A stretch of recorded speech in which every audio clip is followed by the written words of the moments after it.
Sekarang kita berpindah ke tempat bermain golf, di mana saat ini Jindek sedang sangat senang karena dirinya sudah mendapatkan banyak hadiah. Jindek mengatakan mungkin karena tongkat golfnya yang baru dan mahal ini, dirinya bisa melakukan tembakan yang tepat. Jindek mengatakan seperti yang diharapkan dari barang-barang yang mahal dan memiliki kualitas yang sesuai dengan harganya. Akan tetapi, istri Jindek menanyakan apakah dia yakin akan menerima kompensasi tersebut tanpa memikirkannya ulang. Istrinya mengatakan uang yang diberikan oleh Pak Wakil itu terasa ada yang janggal dan dirinya tidak bisa menyingkirkan kegelisahannya ini. Istrinya mengatakan dirinya juga tergoda dengan uang sebanyak itu, tapi mau dipikirkan bagaimanapun, rasanya ada sesuatu yang aneh dengan kompensasinya. Istrinya menanyakan memangnya ada alasan apa sampai Pak Wakil tertarik dengan perusahaan mereka dan memberikan dukungan sampai begitu keras. Akan tetapi, Jindek menghela nafas sambil mengatakan apakah dia ini masih tidak bakat dengan maksud Pak Wakil Presiden itu. Jindek menanyakan bukankah dia tidak membaca buku catatan kekerasan di sekolah milik pelaku lainnya selain milik Yunjin, dan istrinya mengatakan tidak. Jindek mengatakan dirinya membaca semuanya, dan saat orang tua para pelaku membentuk tim respon gabungan, mereka membacanya bersama dengan para pengacara. Setelah membaca keseluruhan catatan tersebut, dirinya mendapatkan satu kesimpulan yang membuatnya merasa lega. Jindek mengatakan di antara semua pelaku pembulian itu, apa yang dilakukan oleh anaknya itu tidak ada apa-apanya dibandingkan pelaku lainnya. Jindek mengatakan jika pembulian yang dilakukan oleh Yunjin itu hanya sebatas level prank yang tidak berbahaya.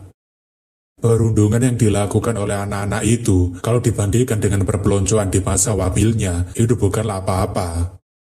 Akan tetapi, hal itu berbeda dengan putri tunggalnya DPRca, karena perbuatannya tidak bisa disebut sebagai seorang manusia, dan untungnya Pak Wakil Presiden masih mau berdamai dengan mereka.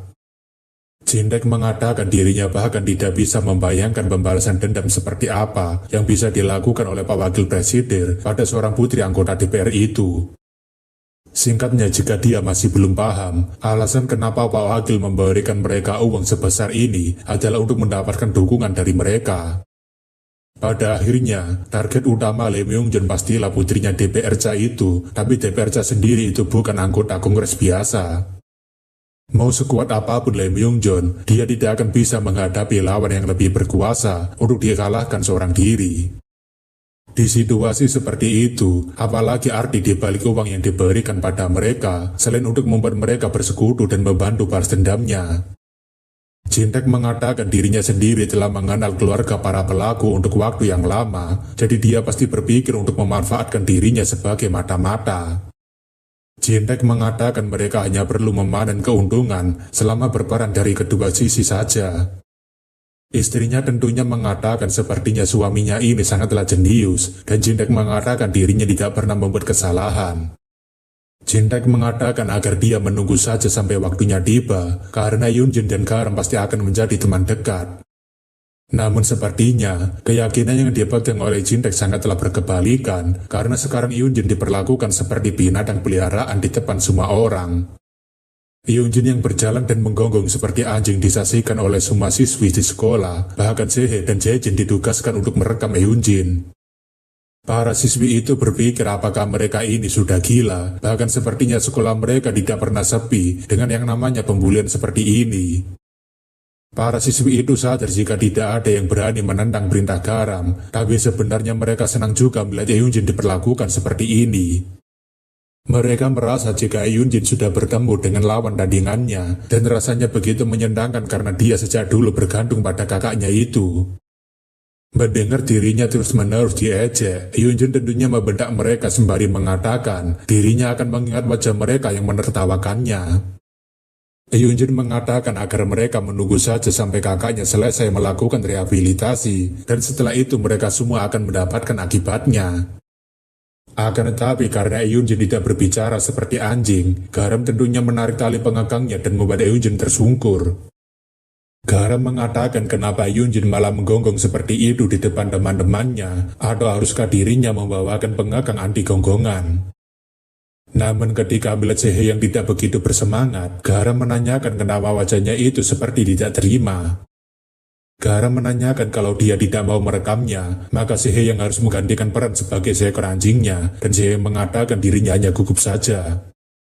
Garam mengatakan agar teman-temannya tidak salah paham, karena dirinya hanya sedang mencoba jalan terbaru dari TikTok di Korea Selatan sebagai orang Korea. Garam mengatakan bukankah perekaman ini sudah dilakukan dengan persetujuan semua pihak, dan Eunjin dengan terpaksa mengatakan iya. Garam mengatakan agar Eunjin tidak hanya berdiam diri di sana saja, karena anjing Chihuahua sangatlah suka dengan berjalan-jalan. Garam mengatakan kalau dia terus berdiam diri di sini, maka mereka tidak akan pernah bisa sampai ke kelasnya para cowok sebelum jam istirahatnya selesai. Hyunjin mengatakan bukankah dia tidak pernah bilang akan sampai ke kelasnya para cowok, tapi Garam menanyakan kenapa cewek gila ini banyak bacot. Garam mengatakan kalau dia cuma mondar-mandir di depan kelasnya para cewek, dirinya tidak akan repot-repot untuk keluar sejauh ini. Garam mengatakan minimalnya mereka harus berkeliling 1 putaran dulu, baru bisa disebut sebagai jalan-jalan, tapi Hyunjin mencoba untuk menolaknya. Garam menanyakan kenapa wajah Hyunjin seperti itu, dan bukankah ini masih berada di dalam batas wajar. Garam mengatakan dirinya bahkan tidak membawanya sampai ke toilet para lelaki, seperti yang dia lakukan pada seseorang. Hyunjin yang terkejut menanyakan bagaimana dia bisa tahu soal itu, tapi Garam tentunya bodoh amat dan menendang pantat Hyunjin untuk terus maju. Garam mengatakan kenapa seekor anjing banyak sekali bertanya, dan bukankah seekor anjing akan selalu menuruti perkataan majikannya. Garam kemudian menarik Hyunjin sambil mengatakan kalau dia tidak mau cepetan, maka dirinya sendiri yang akan menyeretnya. Hyunjin yang diseret oleh Garam tentunya memohon agar Garam segera berhenti dan jangan membawanya ke kelas para lelaki. Setelah sampai di kelas lelaki, semua orang yang berada di sana tentunya sangat terkejut dengan situasi yang sedang mereka lihat saat ini. Seseorang menanyakan apakah itu adalah tren TikTok para cewek akhir-akhir ini yang sudah mulai mencapai puncaknya, tapi temannya mengatakan apakah dia tidak tahu apa maksudnya itu. Pria itu mengatakan jika orang itu jelas-jelas menjadikannya sebagai bahan perundungan, dan cowok tadi mengatakan jika anak cewek zaman sekarang beneran menyeramkan. Hyunjin yang ingin menangis tentunya berpikir agar tidak ada yang melihatnya, karena semua ini bisa membuat dirinya sangat malu. Namun bersamaan dengan itu, seorang lelaki dengan rambut kuning dan hitam datang sembari mengatakan ini sungguh tontonan yang luar biasa. Garam mengatakan ini bukan sekedar tontonan, karena dirinya hanya sedang mengajak anjing-anjingnya untuk berjalan-jalan. Garam menanyakan apakah dia mau berkenalan dengan anjingnya, dan pria itu mengatakan ini benar-benar sangat lucu. Garam kemudian menyuruh agar Hyunjin menyapa mereka, karena dia ini adalah teman cowok pertamanya di Korea Selatan, dan namanya adalah Park Min-woo. Hyunjin yang mendengar nama itu tentunya tidak asing, karena katanya dia adalah cowok paling terkenal di antara anak-anak kelas 1. Hyunjin berpikir memangnya situasi apa ini, dan kenapa mereka tersenyum mengerikan seperti itu bersama dengan Garam juga. Min-woo menanyakan apakah dirinya diperbolehkan untuk mengajaknya berjalan-jalan, dan Garam mengatakan tentu saja dia boleh mencobanya. Hyunjin mengatakan agar Garam menunggu sebentar, karena seharusnya ini tidak benar dan kenapa dia malah memberikannya pada orang itu. Hyunjin mengatakan memangnya dia ini siapa sampai berani kurang ajar seperti ini padanya, dan sebaiknya dia segera melepaskan tali ini darinya. Min-woo menanyakan kenapa anjing ini bisa ngomong seperti manusia, dan bukankah ada sesuatu yang aneh dengan anjing yang satu ini. Garam kemudian mengatakan agar Hyunjin tidak terus-menerus memprovokasi insting menguploadnya, karena dirinya ingin sekali melakukannya. Hyunjin tentunya tidak bisa berkata apa-apa setelah diancam seperti itu, dan tampaknya dia langsung diseret oleh Min-woo dengan cukup keras. Min-woo yang melihat Hyunjin diam tentunya mengatakan akhirnya dia kembali bersuara layaknya seekor anjing, dan temannya mengatakan ini benar-benar sungguh menghibur. Hyunjin menanyakan apakah dia benar-benar berani melakukan semua ini padanya, dan apakah dia tidak tahu siapa kakaknya. Min-woo mengatakan kenapa dirinya harus peduli juga, padahal seharusnya kakaknya juga seekor anjing seperti dia, jika dia juga memang seekor anjing. Tapi setelah dirinya melihat wajah Hyunjin dari dekat, dirinya semakin kesal saja melihat wajahnya itu, dan memangnya dia ini tidak bosan untuk memanfaatkan nama kakaknya itu. Min-woo yang memiliki dendam tentunya mengatakan, bukankah si jalang ini terus-menerus membuat kakaknya itu mendisiplinkan mereka. Minwoo menanyakan apakah dia tahu seberapa lama mereka menderita karena dia, dan memangnya apa kesalahan mereka sampai dia menyuruh kakaknya untuk menghukum mereka. Garam mengatakan agar dia sadar jika sekarang ini bukan saatnya untuk mencari pembenaran atau ngeles dari kesalahannya. Garam menanyakan apakah dia tidak melihat antrean di depan itu, jika semua orang yang berada di depan ini adalah korban yang menderita karena dia bergantung pada kakaknya itu. Hyunjin yang gemetaran menanyakan apa-apaan semua ini, dan Garam mengatakan bukankah dirinya sudah bilang agar dia tetap menjadi orang yang baik. Garam mengatakan daripada memonopoli semua keseruan ini, dirinya berpikir untuk mengimplementasikan semangat berbagi dari selatan. Garam kemudian memberitahu semua orang jika mereka harus mengantri sesuai dengan gilirannya dan tidak ada yang boleh menyela orang lain. Garam mengatakan karena dirinya sedang dalam suasana hati yang baik, dirinya akan memberikan harga 1.000 won untuk setiap kali tarikan pengakang anjing pada Hyunjin. Para siswa itu tentunya jadi semakin bersemangat karena akhirnya mereka bisa membalaskan dendam perbuatan kakaknya Hyunjin pada mereka. Para siswa itu sampai berebutan untuk membayar Garam, bahkan beberapa dari mereka menawarkan harga yang lebih tinggi agar bisa duluan. Hyunjin pada akhirnya hanya bisa menangis dijadikan sebagai anjing peliharaan semua orang, tapi tidak ada yang bisa dia lakukan. Setelah memberikan pelajaran pada para siswa itu, Garam mengatakan hari ini sungguh sangat menyenangkan. Garam menanyakan apa Hyunjin setuju dengannya, bahkan dirinya tidak menyangka akan mendapatkan banyak uang tambahan bersama dengannya. Akan tetapi, Hyunjin yang masih sangat terkejut karena habis dipakai banyak orang, tentunya hanya bisa menatap kosong ke bawah. Garam kemudian mengatakan pada Hyunjin jika ketua kelas mereka masih sangat bersemangat untuk belajar, bahkan ketika sedang dalam jam istirahat. Garam mengatakan sebagai seorang ketua kelas, dia memanglah siswi panutan semua orang, bahkan dia benar-benar layak untuk ditiru. Garam menanyakan, bukankah katanya kalau anjing duduk di sekolah selama 3 tahun, kemungkinan anjing itu juga bisa membaca puisi seperti manusia.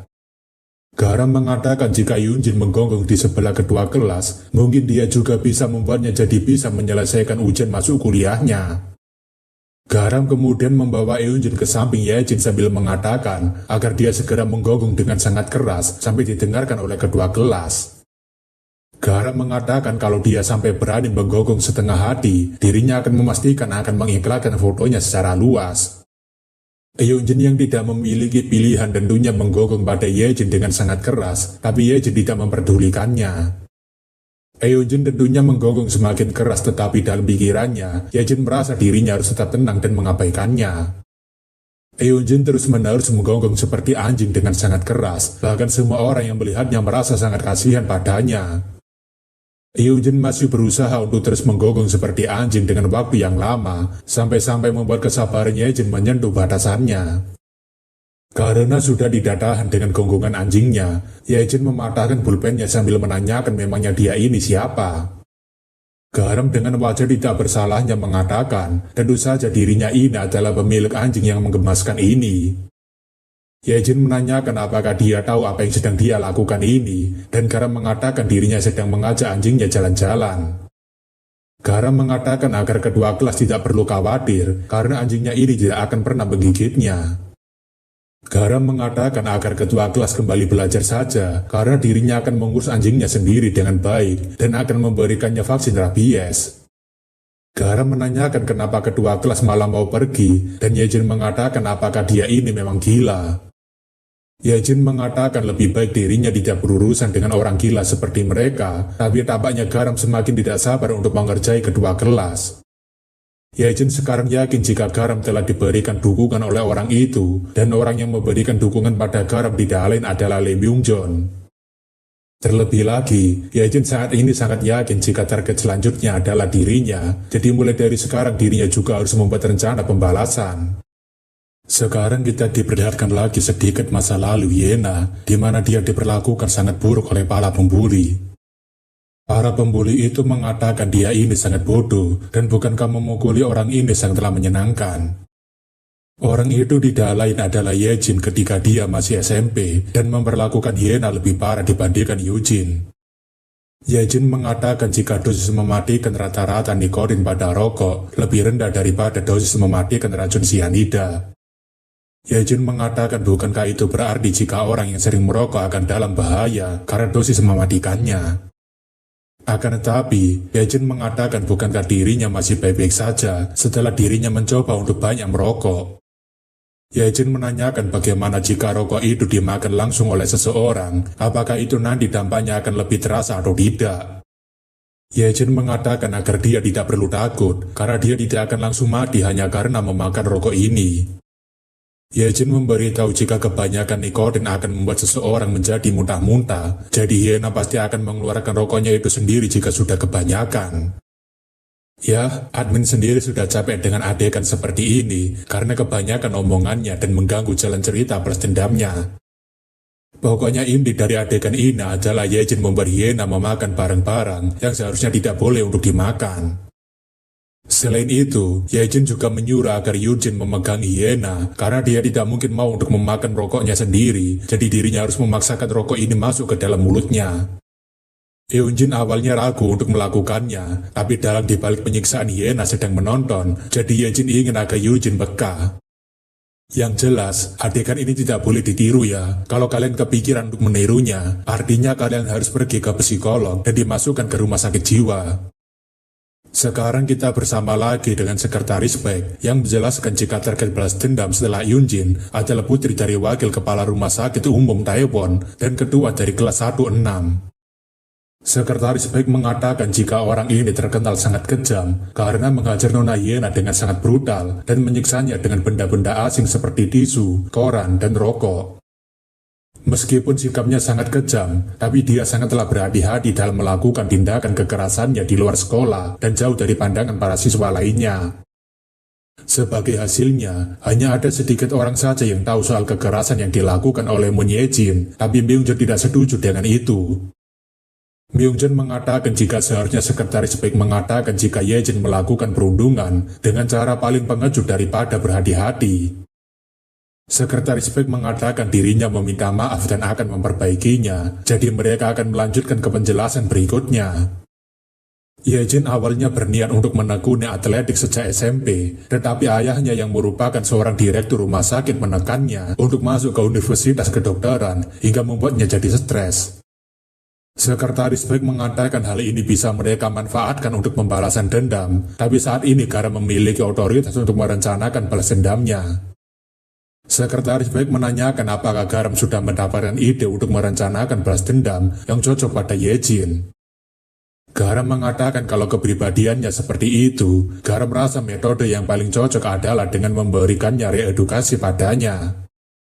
Garam menanyakan apakah ayah mengizinkannya untuk melakukannya, dan Myungjun tentunya mengizinkannya. Beberapa waktu kemudian, Garam dengan senyum manisnya menatap Yejin yang sedang serius belajar sampai dia berkeringat dingin.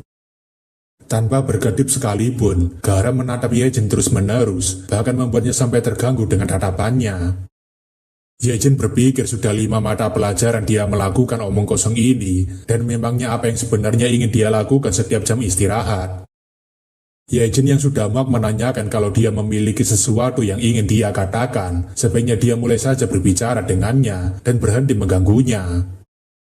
Garam tentunya hanya membalas perkataan Yejin dengan senyumannya dan tertawa kecil, tapi itu malah membuat Yejin jadi semakin kesal. Garam kemudian mengatakan apakah kedua kelas tidak sadar, selagi dia sedang fokus untuk belajar, dia tidak menyadari bahwa kelasnya ini hanya tinggal mereka berdua saja. Yejin tentunya melihat sekeliling kelas dan baru menyadari bahwa tidak ada seorang pun yang masih duduk di bangku mereka dan hanya menyisakan dirinya dan Garam. Yejin mengatakan sepertinya dia sudah membuat kekacauan yang berlebihan hingga tidak ada yang mau diam di kelas dan kabur selama jam istirahat. Garam mengatakan bukankah ketua kelas terlalu berlebihan menilai dirinya, padahal para siswi lainnya sedang makan di jam istirahat. Garam menanyakan apakah ketua kelas tidak mau makan bersama dengannya, tapi Yejin yang sudah muak menanyakan memangnya apa yang sedang ingin dia katakan. Garam menanyakan bagaimana bisa ketua kelas masih tertarik dengan belajar dan sebagai seorang murid teladan setelah dia membunuh seseorang. Yejin tentunya tercengang mendengarkan perkataan Garam karena dia dengan entengnya mengatakan soal pembunuhan yang dia lakukan. Yejin mengatakan sepertinya dia sudah salah paham karena dirinya tidak pernah membunuh siapapun karena idiot itu saja yang memutuskan untuk mati sendiri. Garam mengatakan, sepertinya ketua kelas mencoba untuk mencari alasan agar dia bisa terbebas dari julukan sebagai seorang pembunuh. Garam menanyakan apakah bunuh diri itu adalah bentuk tidak langsung dari pembunuhan, atau mungkin itu adalah pilihan karena ingin terbebas dari kekangan mereka. Garam menanyakan apakah dia mengajaknya untuk berdebat soal masalah filosofi, tapi sepertinya dirinya sudah bisa mendapatkan gambaran mengenai ketua kelas. Garam mengatakan jika ketua kelas memang bergaya paling sok seperti penampilannya, dan Yejin mengatakan pikirkan saja sesukanya. Garam menanyakan kenapa ketua kelas malah pergi, padahal mereka baru saja memulai perdebatan mereka, tapi sepertinya Yejin sudah hampir tidak bisa menahan kesabarannya. Garam yang tahu kalau Yejin sudah sangat kesal padanya, tentunya dirinya jadi semakin sangat bersemangat untuk membuat kesabaran ketua kelas menyentuh batasannya. Beberapa saat kemudian, para siswi heran kenapa Garam selalu menatap ketua kelas seperti itu, dan apakah Garam sebenarnya sudah jatuh cinta pada ketua kelas.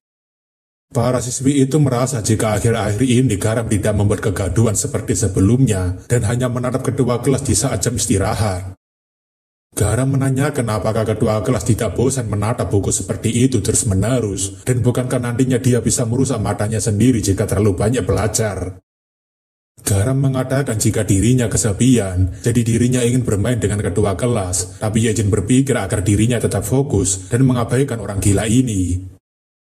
Akan tetapi, Garam dengan baik hati menawarkan bantuan pada Yejin dengan mengatakan dirinya akan membantunya.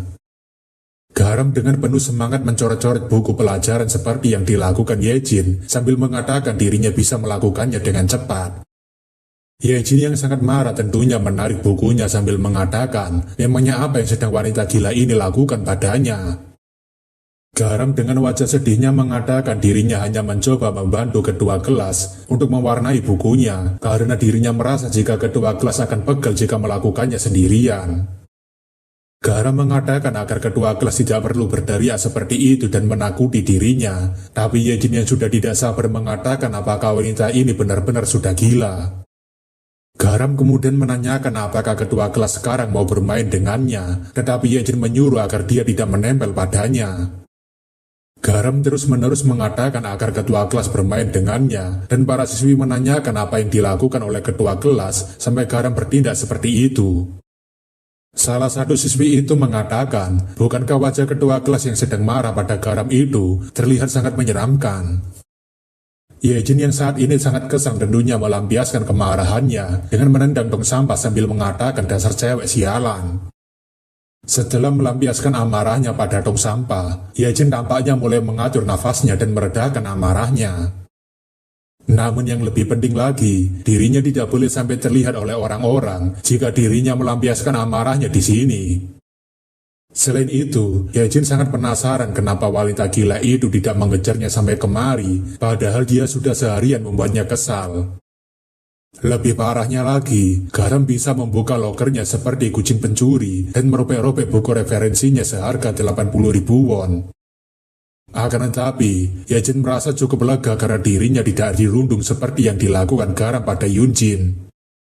Tapi tetap saja, dirinya merasa ini adalah pemikiran yang sangat konyol, karena semua ini barulah awal dari pembalasan dendam. Yejin yakin jika cepat atau lambat, orang itu pasti akan mengekangnya dengan tali kekang, dan dirinya akan berakhir lebih parah daripada Yunjin. Tapi yang lebih penting adalah, dirinya harus mencegah Yon Garam untuk menyebarkan masa lalunya yang terlibat dalam pembulian itu. Akan tetapi, Yejin masih kebingungan karena katanya, Garam telah berhasil mengalahkan gengnya Jinwo secara sepihak, dan tidak mungkin dirinya bisa mengalahkan seekor monster seperti itu seorang diri. Namun setelah dipikirkan lagi, Yejin rasa dirinya tidak perlu memikirkannya, dan sebaiknya dirinya mulai kembali latihan taekwondo. Yejin yakin jika rumor itu adalah rumor palsu, karena tidak mungkin seorang wanita bisa mengalahkan satu geng pria seorang diri. Yejin merasa dirinya yang merupakan seseorang yang pernah jadi atlet, dirinya yakin jika itu adalah omong kosong untuk menakut-nakuti semua orang. Untuk seseorang dengan kelas berat seperti Garam, pertarungan melawan beberapa pria dengan tinggi dan berat badan yang jauh, itu semua pasti hanyalah omong kosong. Karena orang yang mendukung Garam adalah Lim Yungjon, sepertinya dia dibantu oleh beberapa bodyguard, atau mungkin dia mempekerjakan beberapa berandalan. Yejin merasa Yunjin berada di posisi yang sulit sehingga tidak bisa menolak untuk menyebarkan rumor tersebut dan meninggikan posisi Garam di sekolah. Yejin berpikir untuk menangani Garam seperti halnya dirinya menangani Yena dan menekannya dengan paksaan serta mengancam kelemahannya. Yejin berencana untuk menggunakan Garam untuk melawan Lee Myung-jon dan membuatnya menjadi mata-mata dirinya.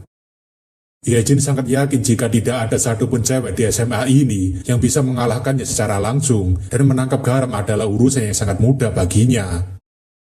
Myung-jon menanyakan pada sekretaris Baek, bukankah Yejin memiliki karir yang gemilang sebagai atlet bela diri? Sekretaris Baek mengatakan di kejuaraan dunia taekwondo remaja yang diadakan secara domestik 2 tahun lalu, pemenang juara itu mencatat rekor yang belum pernah terjadi sepanjang sejarah. Semua kemenangan KO untuk kemenangan medali emas, senjata yang paling menyeramkannya adalah tendangannya yang sudah selevel senjata mematikan. Kalau bukan karena kewajibannya untuk meneruskan rumah sakit besar oleh keluarganya, hampir sudah bisa dipastikan jika Yejin akan menjadi perwakilan nasional.